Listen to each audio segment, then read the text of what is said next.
Welcome to The Kingstonian, a podcast that profiles people who are passionate about what they do for a living, what organization they belong to, or the community they are a part of. Here is your host, Dave Cunningham. Thank you, Steve. Hello, everyone, and welcome.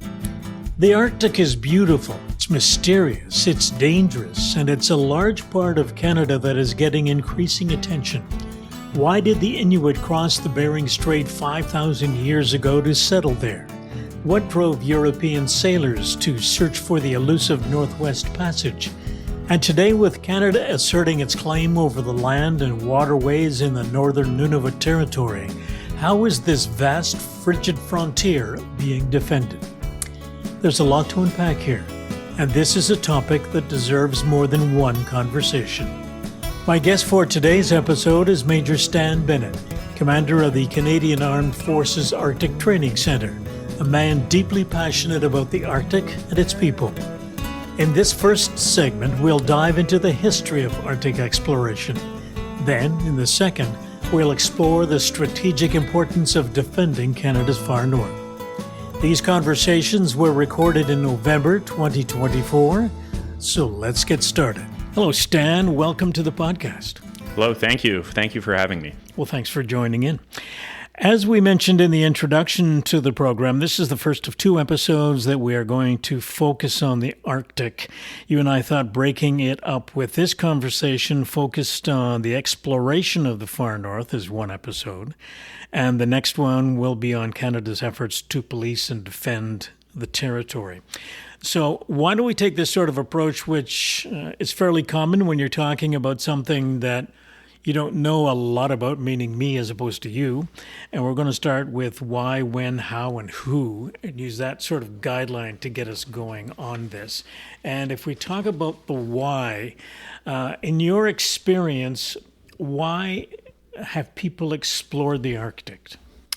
So I know that one of the main driving factors through Arctic exploration historically has been finding a route for sea travel to the east, and primarily driven from European powers looking for a more expedient route over to the far east.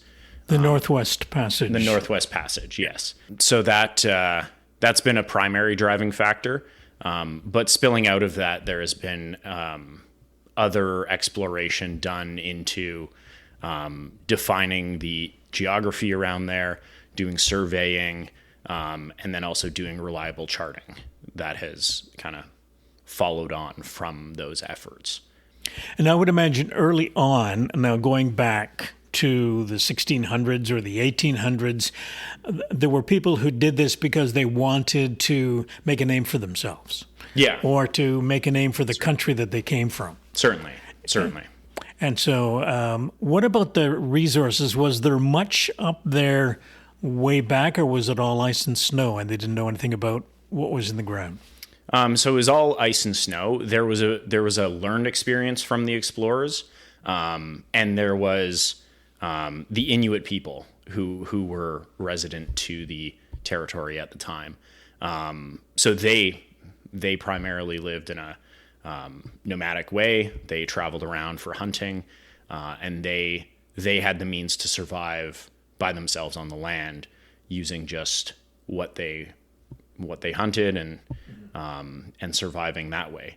That was a learned experience for some explorers. So the proper way to dress, the proper way to travel, the proper way to not starve and die.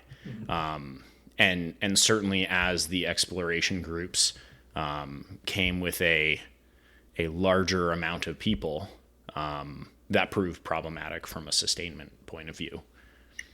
Now, if we talk about the when this all started, we're not going to go all the way back and spend a lot of time there because we don't know a lot about that particular time frame. But we know that the Inuit that you spoke about, I guess the school of thought is that they came across the Bering Strait from the Far East and settled and made encampments. And I think before we go much further, we should alert the audience that we are going to refer to islands and places and bodies of water in our discussion. And it might be an idea just to put the podcast on pause for half a second so that you can go out and grab a map of Canada's far north so you can see the areas we are talking about, because I found that useful when I was doing a bit of research on this. And I think, like most of us, if we've learned about the far north, it was when we were in school a long time ago. So assuming you have hit pause and found a map, let's continue. So in terms of the when people really started to explore the Arctic, where do you want to start? I would say 1800s. Okay. I know kind of late 1700s all the way through the 1800s, there was a huge surge of Arctic exploration, particularly with the British and Norwegian explorers, which eventually kind of culminated with the finding of the Northwest Passage. And I think it was a Norwegian ship, the Flam, I believe, that was the first one to successfully do the passage. The whole thing from start to finish, yeah. Let's talk about how these people are doing this. So they are sailing, and you and I talked before we started recording about the business of the things that you learn when you are up there exploring. So here are people who have sailed into the Arctic in a big sailing ship from the 1700s or the 1800s. So how are they doing it? From the research that I've done and looking at the actual physical sites that they went to, they would sail up, usually on the east end of Baffin Island, sail through the channel, and then primarily the British would use a place called Beechy Island, which is you would probably have to search that up in order to find it, but it's just to the southwest of Devon Island and the southeast of Cornwallis Island. And it provided a nice sheltered spot where often they would spend the first winter, stockpile a bunch of supplies there. And then that was a real staging point in order to find the Northwest Passage beyond there. So they would sort of sail as far as they could get before the ice blocked the ship from going any further. Often their first winter would be in a known location, in an isolated location, giving them the full next sailing season in order to step off from. So they would get off the ship once it stopped because of the ice, and where would they go?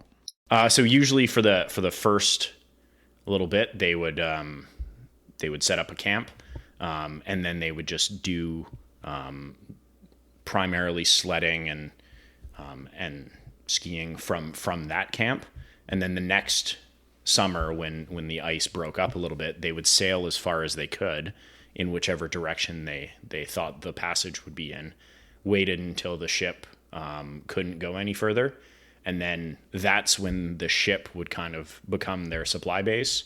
It would be frozen in the ice, and often they would go on multi-100-kilometer or hundreds of days treks away from the ship, in order to see if they could scout out new passages in order for the ship to sail the next summer. So they would be hunting for animals or wildlife that would be there to help sustain themselves. They would have brought some food with them, but not really knowing how far they could get with the food supply. That's another learning. Yeah, so I know that's something that hindered a lot of Arctic exploration over the years was the supply chain. They would bring as much food as they could. They would try and augment when hunting as they could, but without the traditional knowledge that the Inuit people had of the area. Often they wouldn't know the best ways to hunt the local wildlife, where the best locations were, or they weren't able to stock up enough and preserve the food correctly to last them those long winters. Do you have a sense, or do you know what kind of relationship these explorers would have had in the 1800s with the Inuit population that was there? Yeah, so from what I've heard, and both talking with Inuit people that I know, as well as reading historical accounts, sometimes it was fairly positive, actually, and sometimes it was fairly agnostic and standoffish, and sometimes it it was negative. But for the most part, doing exploration, there was a real curiosity in the cruise, and there was a sense of wanting to learn more about those people. I read somewhere where some of the ships that were designed with a rounded hull, so it would make it easier for them to get out of the ice when it started to melt, or at least it wouldn't damage the boat. Yeah. Like it would with a traditional hull. I don't know if you've read any of that. Yeah, and I think that it would also probably help as the ice is forming to lift the boat up a little bit, as opposed to having the boat stuck in the ice and then crushed by ice expansion. I know often that a lot of the vessels were repurposed Navy vessels, often with upgrades. So I know as it came to the later parts of exploration, you'd have sailing ships that were sometimes augmented with steam heat systems and steam generators in order to provide some amount of propulsion without wind. You and I were talking before we started recording as well about the business of the condition of the ice. And that would have applied back then as it does now. And that's the business of a flat surface may not be a flat surface next week. Yeah, certainly. There's from my own experience, what I've witnessed is each year the ice in fairly predictable spots sometimes may be vastly different from year to year. So often I've gazed over the western side of Cornwallis Island, and most years it'll be pretty good ice, pretty flat, not a huge amount of pressure ridges, not a huge amount of separation, and not a huge amount of open water. But every once in a while, every few years, you'll encounter vastly different ice conditions, which almost looks like a completely different landscape. So it makes navigation and also any sort of mobility very difficult. Or losing track of where you are based upon looking out and seeing. Exactly. Yeah. Yeah. So it's, unless you intimately know the landmarks around the area, those landmarks may look different from year to year, even if you do know them. So Let's talk about some of the people who have explored Canada's far north. And if we look at a map and we see islands that have been named after some of these folks, pick one that you like to focus in on. One of the interesting stories, and I know it's a little later on in history, is Fort Conger, which was Lieutenant Greeley from the U.S. Army, who actually first established the fort, and that is on the high end of Ellesmere Island, and it was used as basically a stepping off point to try and see how far north they could get, and use it to see how far they could get to the pole. It was used as a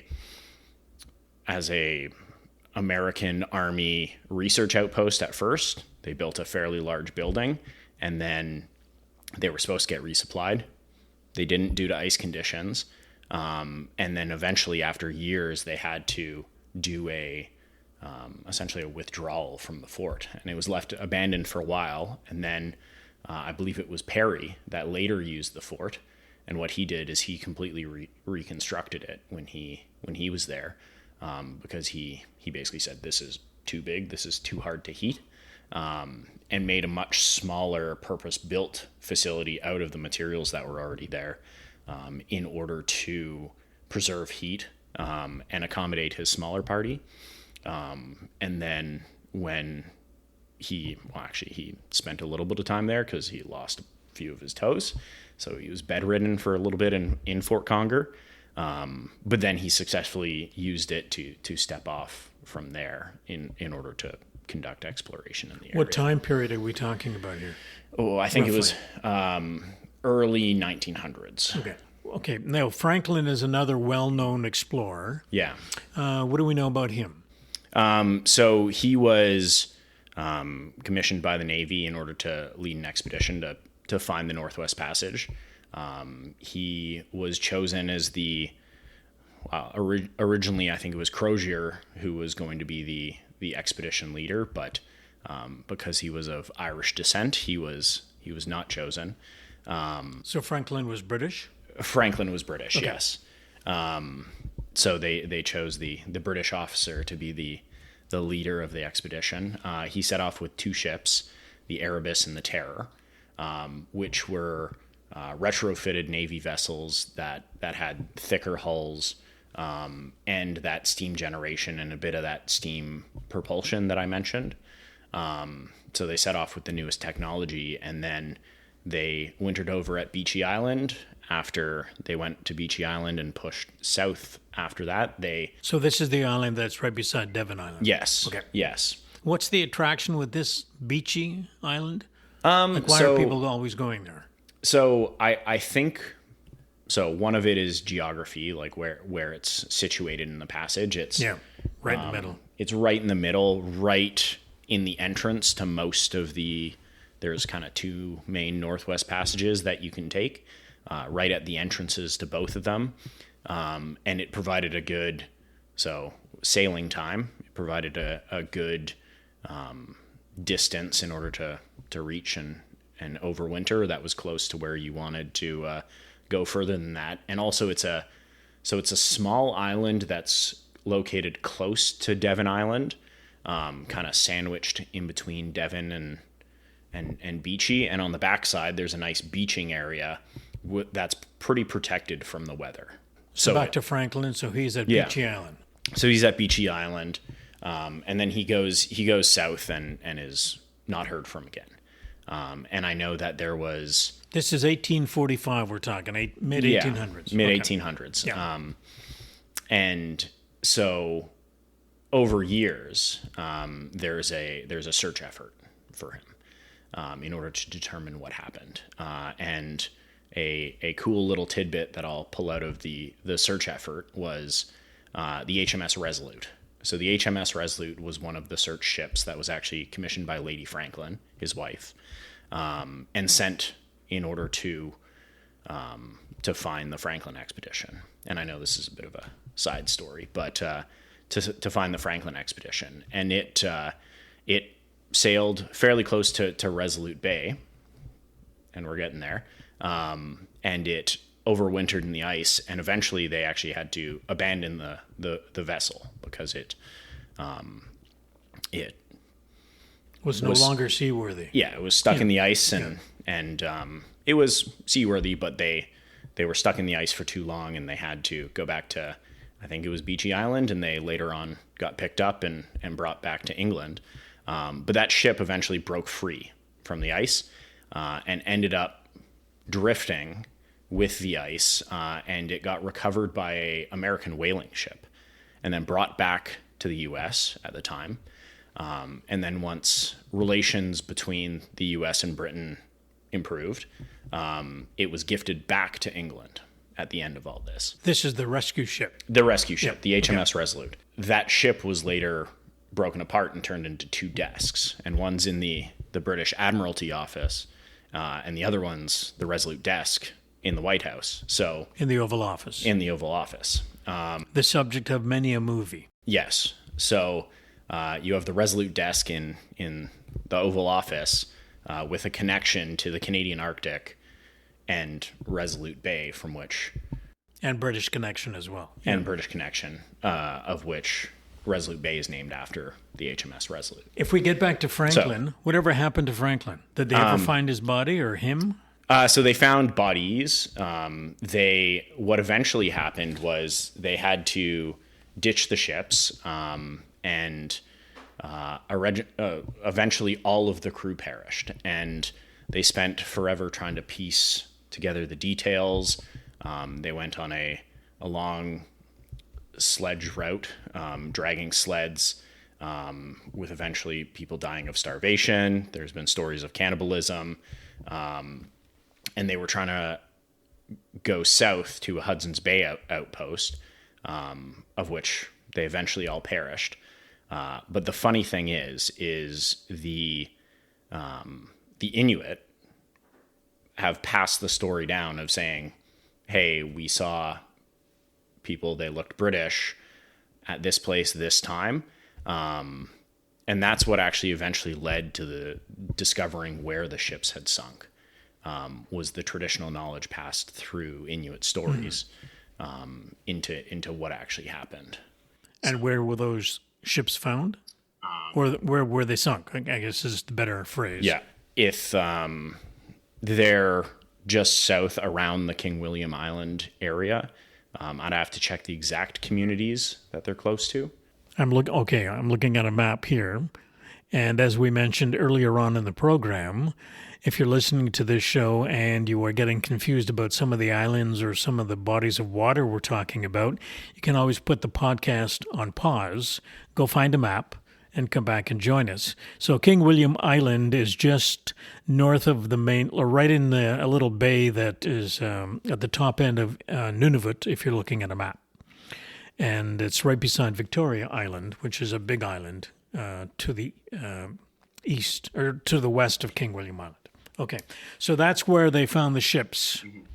And they never found any remnants of Mr. Franklin himself. No. Okay.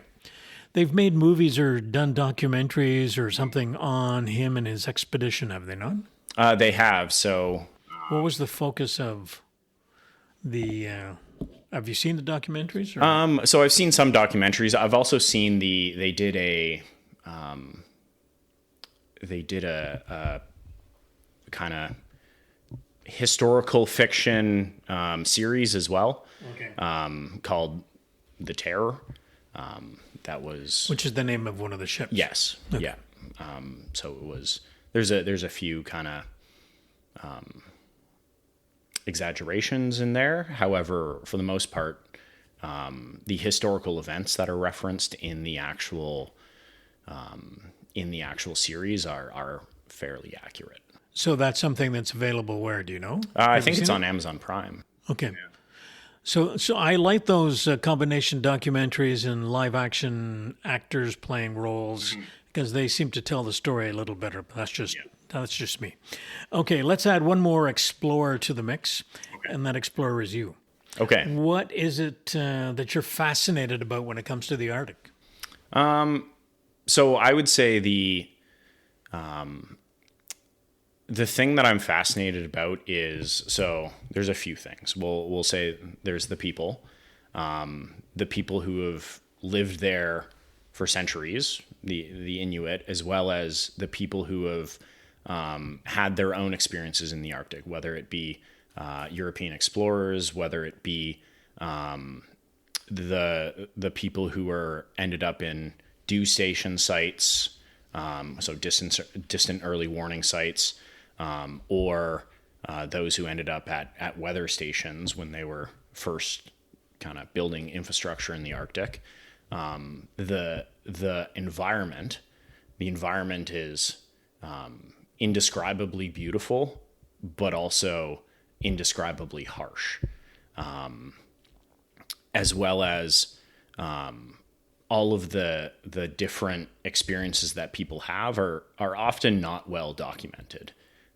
So it's through talking to people up in the north that you hear interesting tidbits about, even on Cornwallis Island, you'll stumble across a rowboat from the 1800s that's still fairly well preserved. And it's just like an interesting, you want to know the story behind it. And often it's hard to find out the story behind those things. So. We've been talking about one of the original reasons people explored the Arctic, and that's to find the Northwest Passage. So if they started looking for it seriously in the 1600s, it wasn't until the early 1900s that a fellow from Norway, we believe, was actually able to sail from one end to the other because he had ship powered with an internal combustion engine, and that would have been the only way that he could have got the whole distance. So it took them about 300 years to actually find and sail the Northwest Passage. As a bit of a teaser for the next episode, where we are going to be talking about the policing and the defending of the Arctic from Canada's perspective, why should we be concerned about defending the far north? One of the reasons is it's far away from a lot of people, but it's not that far. So as aircraft get increasingly capable, as missile systems get increasingly capable, that those distances become shrunk in the grand scheme of things. And that becomes a lot closer to home. And that dovetails into my second point. If we're going to claim it as sovereign Canadian land, we need to project a realistic expectation internationally that we can operate within our own Arctic, that we can sustain ourselves within our own Arctic. And that is what gives us our claim to our sovereign territory. So that's something that we'll take a look at in the following episode. And so I want to let you know that I really appreciate you sharing your passion for Canada's Northern Territories. Thank you for this, and I look forward to our conversation in the second half. Thank you very much. This was our first installment of our focus on Canada's Arctic. From exploring the far north, we will turn our attention to the issue of defending this vast territory. Major Stan Bennett will once again be our guide. To those of you listening, thank you, and I'll be back soon with that conversation. The theme music for the podcast is Stace's Oasis, written and performed by Kingston musician Tim Aylesworth. If you have any questions, comments, or suggestions about any of the episodes, please send a note to thekingstonianpodcast@gmail.com. For details on upcoming guests, follow us on Facebook. The Kingstonian Podcast is hosted by Dave Cunningham and produced in Kingston, Ontario, Canada.